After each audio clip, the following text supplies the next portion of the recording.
Congresswoman Nikema Williams, y'all, and I proudly represent Georgia's fighting 5th Congressional District, where today we're fighting for public health, we're fighting for the employees of this district, and we're fighting for the CDC.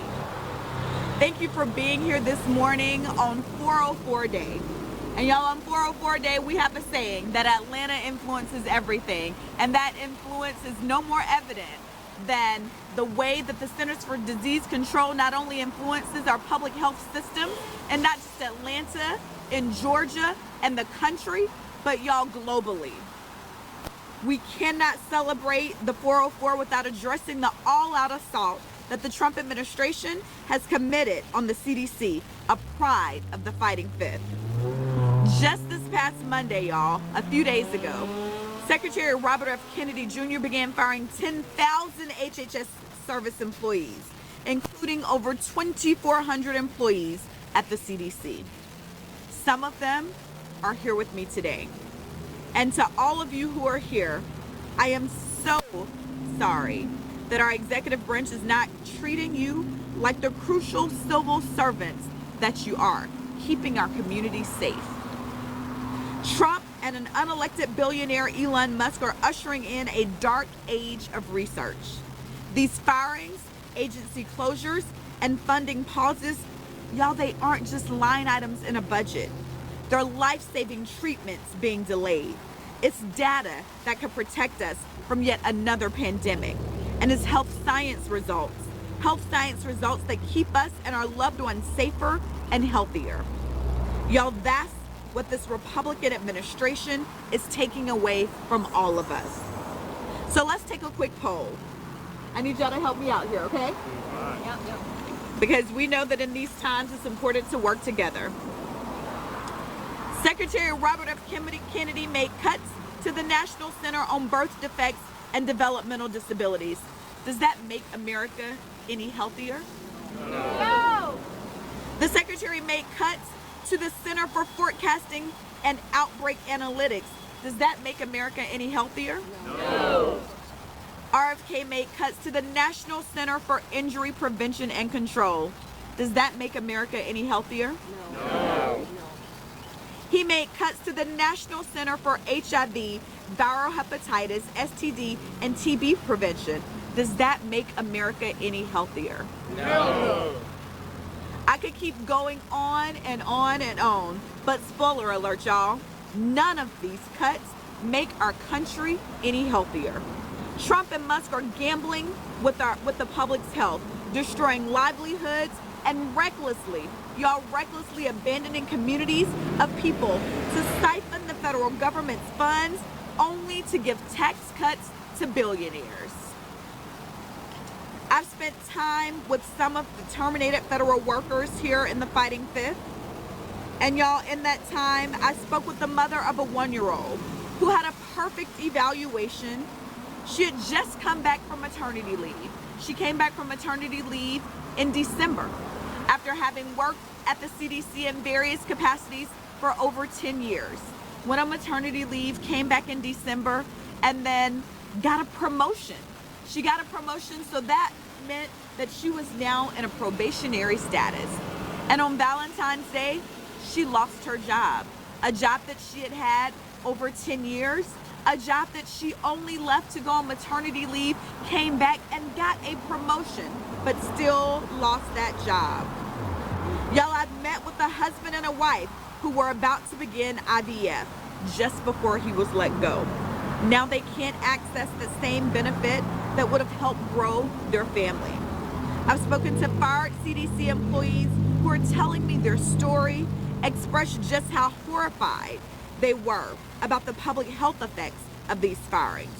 Not themselves, not their own livelihoods, but the impact that this has on our overall communities. Y'all, that is true public service. And that's what the public servants who've been let go do every day. They keep our community safe. Donald Trump and Elon Musk are two, one of them a failed businessman, role-playing as public servants under the misguided guise of running the government like a business. But y'all, our federal government is not a business. It's here to serve the American people. Whether you subscribe to that thought or not, It's what they're trying to do by cutting budgets without looking at the impact. And we know that because so many workers, after they've been let go, they've been called back to work, because we understand before they even let go how critical their services were. Y'all, in this scenario, the American people are the consumers. So what type of business are Trump and Musk running? Y'all, they're running America like a billionaire boys club. They're keeping as small a staff as possible and shifting the funds to their board and stakeholders, because Elon Musk, he's still making his money. We've all been to a place like this, a restaurant with one server and one kitchen staff member that has cut every cost possible to increase profits. That is the America that Donald Trump and Elon Musk and their Republican Party are creating. Except with Trump, rather than longer wait times and bad food and worse customer service, it's people not getting the care that they need. It's working families losing their livelihoods. It's people losing benefits like SNAP that put food on their tables. It's veterans, y'all. Veterans losing the benefits that they've earned. And it's the outright abandonment of our public health that happened on Monday. It's in these moments of public transgressions against our communities that our reaction in the name of justice and prosperity must be louder and more clear. We fight against Trump, Elon Musk, and the Republican trifecta because we fight for the health and decency of our country. How do we fight? Y'all, I fight for you in Congress every day. I've called for the reversal of these firings on official letters, the reversal of these office dismantlings through congressional hearings. I've held them accountable for the lack of urgency in protecting Americans from the bird flu, condemned their troubling mischaracterizations of mental and behavioral health interventions and treatments, and I've condemned the freeze of tens of millions of dollars in funding for Title X programs, the nation's only federal program dedicated to family planning. We fight also in our communities. We fight in our communities at events just like this by showing up to stand together. When we come together, we make our message to this administration loud and clear that we will not stand for this. We continue to go to town halls and call all of your representatives to make sure that your voices are heard. We call offices like the Speaker of the House, Mike Johnson's office, and tell him to bring bills to the floor that actually help Americans. And y'all, finally, we must continue to fight in the courts. A lot of what Trump has done is illegal and unconstitutional, and we must continue to call that out. Every day, courts is successfully pausing, challenging, and blocking so many of these actions, but more must be done. Organizations like AFG are in the courts fighting for the very workers that are here with us today. President Yolanda Jacobs of AFGE Local 2883 is here, and she'll be able to speak more to those efforts. For now, we'll hear from some of the public servants who had their entire lives shifted earlier this week. I'd like to introduce a recently and wrongfully fired behavioral scientist at the CDC. Thank you for being here with us, and the podium is yours. Thank you, Congresswoman. I'm a behavioral scientist with 15 years of experience in violence prevention. Like thousands of others who were terminated on April 1st, working at CDC wasn't just a job, it was a dream. I had the privilege of working alongside the best minds in public health. People who I admired from afar not only became my colleagues, but my friends. But this isn't about me. Like Congresswoman Williams mentioned, public servants are focused on the public services that have been crippled. This is about the profound consequences of these terminations, decisions made abruptly, without warning, and without regard for the life-saving work being done. When people think about CDC, people usually think about the infectious diseases and the outbreaks. They don't realize that there's an entire injury center devoted to preventing unintentional and intentional injuries. Injuries are the leading cause of death in people under 45. And in a single sweep, entire teams and branches working to prevent sexual violence, intimate partner violence, teen dating violence, child abuse and neglect, child sexual violence, bullying, and more were eliminated. And the irony, This happened on the first day of Sexual Assault Awareness Month.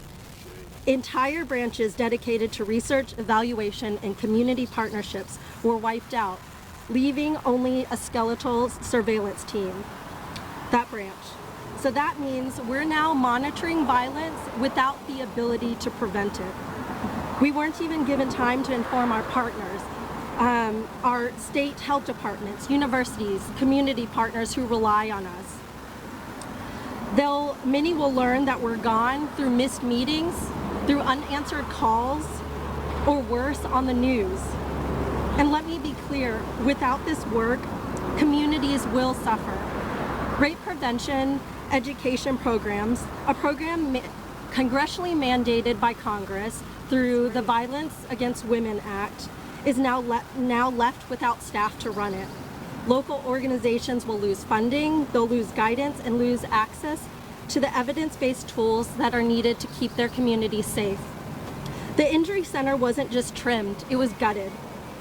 And with that goes our mission, to prevent harm before it happens. We've always been so focused on the upstream solutions, on making America healthier in the long run. That work has halted. Violence prevention is not optional, it's essential. If we let it disappear quietly, these consequences won't be quiet. Violence rates will go up. They will be felt, these consequences will be felt in every community across the country and among our most vulnerable populations.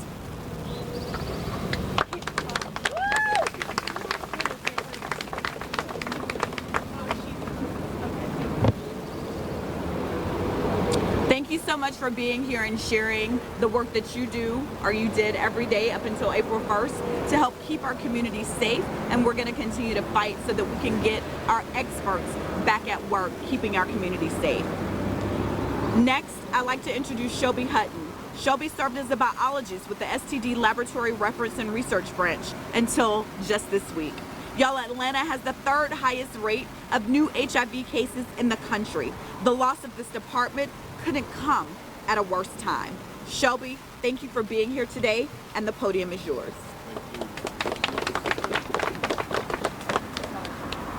Hi everyone, my name is Shelby Hutton and I am a biologist that worked with the STD Laboratory branch at the CDC. Early Tuesday morning, our entire branch, along with several other labs, received an email notifying us that we have been deemed unnecessary. We had until the end of the day to pack up our personal belongings before we lost all access. We were given no time to conduct an orderly shutdown of the laboratories to ensure that our sensitive equipment and priceless biohazardous specimens were protected and stored properly. It was a complete shock. Talk louder. For many of us, serving and protecting the public health is a lifelong goal. We ultimately want to do good science that makes a positive impact in our communities. Having an administration who believes that laboratory and research scientists are unnecessary is incredibly dangerous and makes me concerned for the future of public health and CDC's ability to respond to emerging disease outbreaks and public health threats.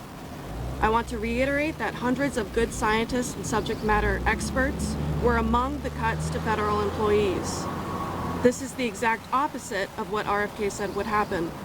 I'll be the first to say that there's a lot of improvement to be had in terms of government efficiency, but I really can't picture a functional CDC without laboratorians. We are absolutely devastated and actively fighting to be reinstated. Thank you all for being here today and fighting with us.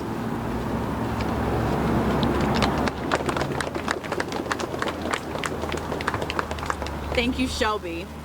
And finally, I'd like to introduce Yolanda Jacobs, president of AFGE Local 2883, who is on the front lines with workers across many branches of government. Thank you for being here with us today. Thank you.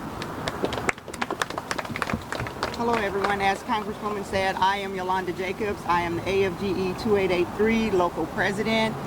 It's unfortunate that we are here under these circumstances, but we are here. When our employees were dismissed on April 1st, people saw it as an April Fool's joke. I don't believe that any of our employees, for one, are fools or that jokes are funny when they're directed at people who do not find it funny. Our employees have been villainized by this administration to the point where there are people who cheer the slaughter of our federal employees who have brought their creativity, their experience, their knowledge, their genius to this institution, that have built CDC and maintained CDC, were disregarded within minutes. They stood outside in lines waiting to get in, only to be told that they were no longer employed with the agency and had lost access. So what I do want to say is that AFGE will not allow this to continue. We will fight, and we will fight until the end. They gutted EEO, they gutted our FOIA offices, and they've done everything they can to paralyze the unions, all to prevent these employees from receiving the due process that is rightfully theirs. And we will not stand for it. AFGE will continue to fight. I know many of you may have heard about the HR 2550, Protect America's Workforce Act. We're asking all of you to get on board, to reach out to your congressmen, let them know that we are watching, and that if they do not support us in this, we will remember them at election time. People who have never voted will be there to ensure that those people do not retain those seats. I also want to say that when it comes to the union fight, please know that even if you don't hear things happening, there are things happening. AFGE is not going to sit down and take this. No, neither will all the other unions. We are banding together, and we're going to do everything we can, everything within our power, to make sure that this is righted. These RIFs were improperly conducted, and we're going to prove that. Okay. And that's all I have. Thank you. Thank you, Yolanda, for being here today, and please know that I will be with you every step of the way as we get people back to work, to keeping our community safe, because that's what this is all about. We will now open it up for any questions. We have one more speaker. Aaron. Yeah, Who is our speaker? it's Aaron. We have another speaker. Aaron, come and tell us your story. Good morning. My name is Erin. I was a health communication specialist with the Office on Smoking and Health until Valentine's Day, so I was in the first round of terminations. I am a Georgia native. I went to Emory for grad school, so working at CDC was a dream. I went right down the street, right in the shadow of the CDC. I've worked at CDC for close to 7 years, and for the last 2.5 years, I had the privilege of working on the Office on Smoking and Health. When I was fired over Valentine's weekend, I was shocked, I was angry, I was, disappointed, because I was having to come and think about what my new professional goals were. But all this time, since Valentine's weekend, I've been working to find a new job, determine what my new goals are, while also keeping up with these court cases, hoping that my termination would be rescinded. But then in the early morning hours of April 1st, I woke up to hear that the reduction in force was in process at CDC, and by 8 a.m. I'd confirmed that the Office on Smoking and Health had been completely eliminated. So I knew that even if I were to get my termination rescinded, there would be no job to go back to. But that's enough about me. I want to tell you about the great work that the Office on Smoking and Health does, or did. The Office on Smoking and Health has been instrumental in curbing smoking rates in the U.S., but there's still so much work to be done. Smoking remains one of the leading causes of preventable disease and death in America, but programs at the Office on Smoking and Health were committed to working until there were no more disability or deaths from tobacco.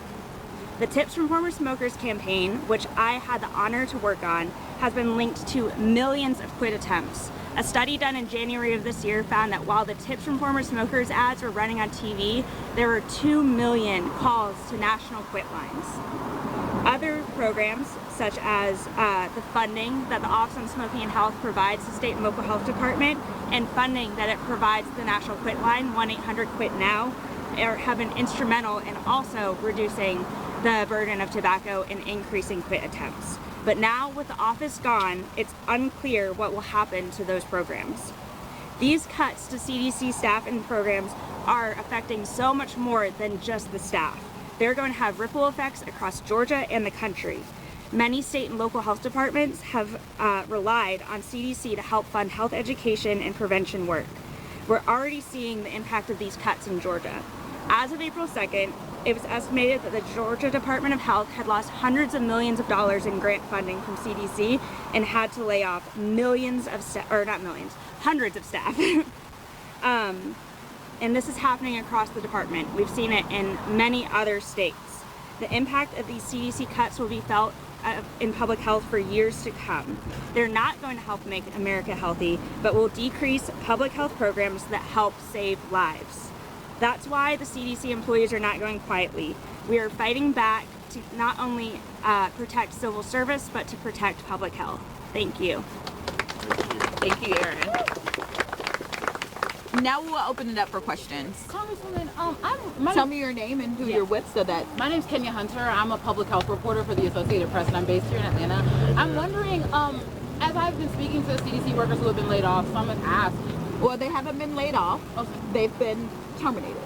So for those who have been terminated, Laid off means that they're going to be recalled, and there's a special connotation to that. But what they've received is that their services were no longer needed. I'm wondering for you in Congress, they've been asking how does Congress plan to push back? And so I'm wondering what are your plans inside of Congress to push back against these layoffs or these terminations? So a lot of these positions are congressionally appropriated, which means only Congress can stop these programs. And so Congress has to maintain Article 1, Section 1 of the U.S. Constitution, which only gives Congress the right to terminate these programs because we appropriated them. So that is why it is important to have official letters so that we can maintain our authority as a separate and equal branch of government. And so I've written a letter where I have many of my colleagues that have signed on to, and then that's when the courts come in. So that if you look across agencies, a lot of people's jobs have been recalled because of court orders. And so that is why we have to fight this in Congress, in the courts, and in the community. If I don't hear from my constituents to know the actual concerns and who's impacted, then it's harder for me to write those letters so that I can respond in Congress so that we can then move on to the court phase. So we are pushing this at every angle, and that is where we are at this point. Thank you, Congresswoman. So I've got one. A couple actually, but first. Your name so that... Oh yes, I'm George Cheedy. I know your name, but... I'm George Cheedy. I write for The Guardian. What would a Republican congressman need to see, or congresswoman need to see, to crack? Like, Democrats are in the minority. At some point, some Republicans have to cross the line in order to see something happen in Congress. What do you think that it would take to pull somebody across the aisle in order to have Congress actually act on this? So I think we're already seeing that. The question was, what would a Republican member of Congress need to see in order for them to understand the impact of this and why it is so crucial that they too maintain their constitutionally mandated power? And that's what it's about. So I've heard from a lot of my colleagues who are like, Elon Musk should not have more power than them as an elected member of the United States Congress. Whether I agree with that member of Congress or not, they were elected by their constituents, and they alone, members of Congress, can stop congressional appropriations. And so that is where we are now. What we've heard from other places is when the cuts hit them, then it becomes important. Over in Alabama, for instance, U.S. Senator Katie Britt, she was going along with a lot of these cuts until the hits hit the University of Alabama at Birmingham, which is the largest employer in the state of Alabama. Then it became a problem. So as these hits, which are across the board, these are not just cuts that are happening to Democratic members' districts or Republican or independents, they're across the board to Americans. And so the people that we represent are more than a line item in a budget, and that's what Republican members of Congress are starting to see, just like I've known all along. Next question. Okay, I think George had a question for you. Nobody said anything. I do. You gotta speak up. George will get all the questions. I'd like to know more. I'm sorry, ma'am. I'd like to know more about the legal strategy here. Like, my understanding is that there are sort of two theories of a RIF, like where you have to, like, by one standard, people are fired because of performance and an evaluation and veterans preference is considered, and in another, you get rid of whole departments and everybody goes. But how do you fight this? Like, what is the legal theory around getting these people on? Well, since we know that Congress had already appropriated funds for all of these programs, that scratches that one off the table. So considering that the RIFs did not take into account a person's performance ratings, their veterans preference, their service computation dates, their tenure with the agency, excuse me, that right there tells us that those RIFs were improperly conducted. Many of the RIF notices have incorrect information.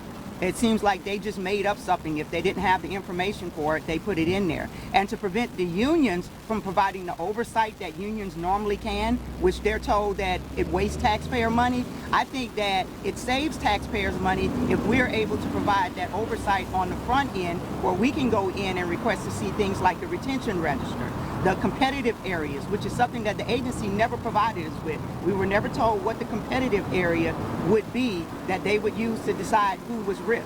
So they instead went in and just gutted entire programs. So right now, I have no idea who to call in order to ask questions of the CDC and NIH. Stand in line, get in line. Because a lot of us are in the same position, because when we send emails to the agency, there's no response. When we make phone calls, there's no response. Our grievances and stuff that were already in process are no longer being responded to. You mentioned Jill Nolan with Georgia Reporter. You mentioned a resolution that you would like, you're urging people to call their Congress folks and express their support for. What else? I mean, and also from the worker perspective, how supported are you feeling from your community right now? And what would you like to see? What's your message to people who might see this on the news or read our stories? Well, I would like for them to know, it was as Congresswoman said, that when things like this happen, it's not something that happens in one place and it becomes stagnant. It's like a mudslide. It's going to continue going until it reaches the bottom. So everyone is going to be touched by this. Everyone who is an American paying citizen is going to be touched by this, and we should want to know what is happening with our dollars. We're being told that money has to be saved, but at the same time we have an administration that's asking for $5 trillion more. You know, the country is already in debt, and so if we're saving money, why do we need $5 trillion more? So we need to look at the contradictions that are happening as far as this administration goes. The disruption to services is a critical thing, because we have people not knowing if they're going to have a Social Security check from one month to another, and these are people who paid into the system. They're not people who are freeloading. That's just like the federal employees here. They weren't freeloading. You know, if you wanted, when you look at the rate of pay compared to the private sector, it took commitment to come in here and to do the work. I've been doing the work at CDC since 2004. Some people have been here longer than I have. These are people with institutional knowledge just being totally gutted. There's no reviews, no anything happening. And the strategic shutting down of our FOIA offices and EEO, as I've said before, and attempting to paralyze the unions is all part of a strategy so that these people can continue just running rogue. Unions prevent management from going rogue. And when the unions are not there, management gets to go rogue, and that's what we're seeing right now. At what point do we start talking about strike or other sort of disruptive action in order to create something outside of the echo chamber? Well, by law, federal employees are not allowed to strike. That does not mean we cannot gather like we are doing today. But striking, you know, if anyone knows the history, there's been a history where there have been strikes of federal employees and thousands have been fired, you know, on the spot. So we do want people to do what their pockets can handle. So we're not going to ever be out here advocating, telling everyone to strike, but we do want people to do what their pockets can handle. Make noise.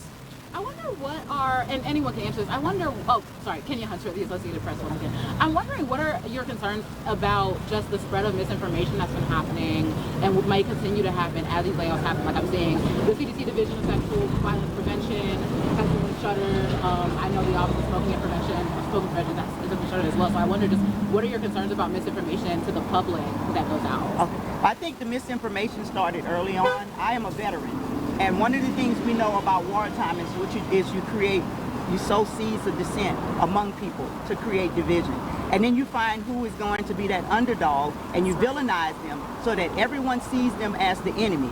And that is what happened. That has happened even before the administration stepped in, is they began to villainize federal employees so that when they came to slaughter them, everyone would cheer on their death. And that's what we see happening. So it's up to us to go out there to your neighbors, your friends, your relatives, and to actually call, when you hear them saying things that you know is not well researched, that they don't have the correct answers to, call them on it. I just had a conversation with someone who said that all federal employees were lazy and needed to be fired, not knowing I was a federal employee. And then when I talked about the wildfires happening in California, and I said, well, what about those firefighters fighting that? Oh, they're doing their job. I said, do you know that those are federal employees? They had no idea, because they're listening to sound bites in the media. And those sound bites are meant to, again, slaughter people who have nothing to, the majority of federal employees have had nothing to do with this agenda outside being the scapegoats.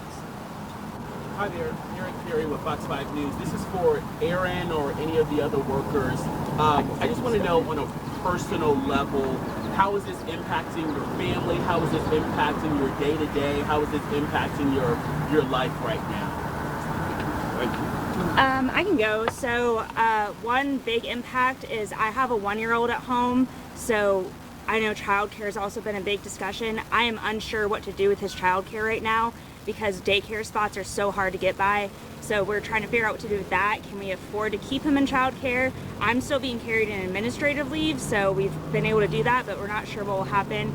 It's a really hard job market. It's only going to get harder. Public health workers have a very specific set of skills, and most of the money, like I said, comes from the CDC. So we're unsure where we're going to be able to find work and how long we'll be out of work. And also just like trying to figure out what's next professionally. I think I and also V said that like this was our dream job, so we hadn't really thought, what am I going to do next? So trying to figure that out for sure.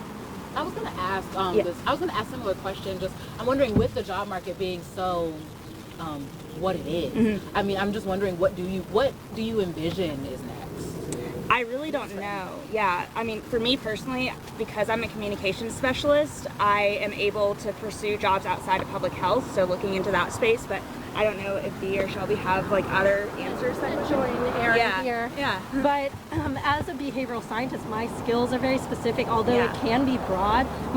In 15 years of this work, I have gotten enough expertise that I am one of the subject matter experts in intimate partner violence, sexual violence prevention, and all at a federal level. The impact is great. I can make an impact broadly, and so now without this job, the job market is bleak because you have to think the funding is cut for all the other jobs. So it's overwhelming. When I apply, my resume has to go more broad. I have to think about a complete career shift. I have to think about, do I move out of the country? Do I uproot my family out of the country and my husband has to find a different job? I have a 1.5-year-old and I have the same issues and considerations. A lot of us have young children or parents that we're supporting, and we have to make all of those considerations. Although I think we all stood here and talked about like the public services that are impacted, because that impacts everyone across the country. That the personal impact is also great, and we haven't even been able to focus on that. Like, I feel like, I don't know about everyone else, but I haven't been able to focus on myself because I'm worried about everybody else and what this means and how to fight this, and my resources and my time from 5 a.m. to 12 p.m. are put towards how do we make it known that this is really bad. It is not about federal workers losing their jobs. It's about everyone losing access to services that help you, that make you healthy, that make this country better, that make the economy better. Yeah, I just want to say this is basically oversaturated our market with overqualified scientists. There are no positions for us. I've been applying to entry-level positions, Starbucks, just to try to make money and keep things afloat. So we don't really know how we're going to get jobs. We'll probably have to leave this state. Have you had any luck with the entry-level jobs like Starbucks? No, because my CV is science. I don't have any experience doing stuff like that. So I imagine they look at my CV and they're going to say, why is she applying? So, yeah. Thank you, Shelby. And y'all, this is just a snapshot of what I'm hearing from constituents every day. I'm hearing it from people that I know, people that I don't know. On April 1st, I saw a message on social media from a very close friend of mine, a friend that I've had for over 20 years. And his post said that he had just received a RIF from his job at the CDC.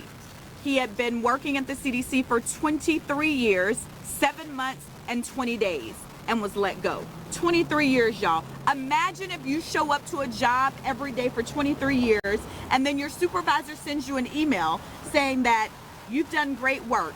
Please don't think that this is a reflection of the work that you've done, but you've been let go.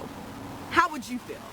So that is the question that I have for people as they decide what they're going to do in this moment, if they're going to engage with their community and stand with the workers, stand with the people who continue to keep our community safe and do the public service work that we don't even have to think about because we have people doing it for us every day.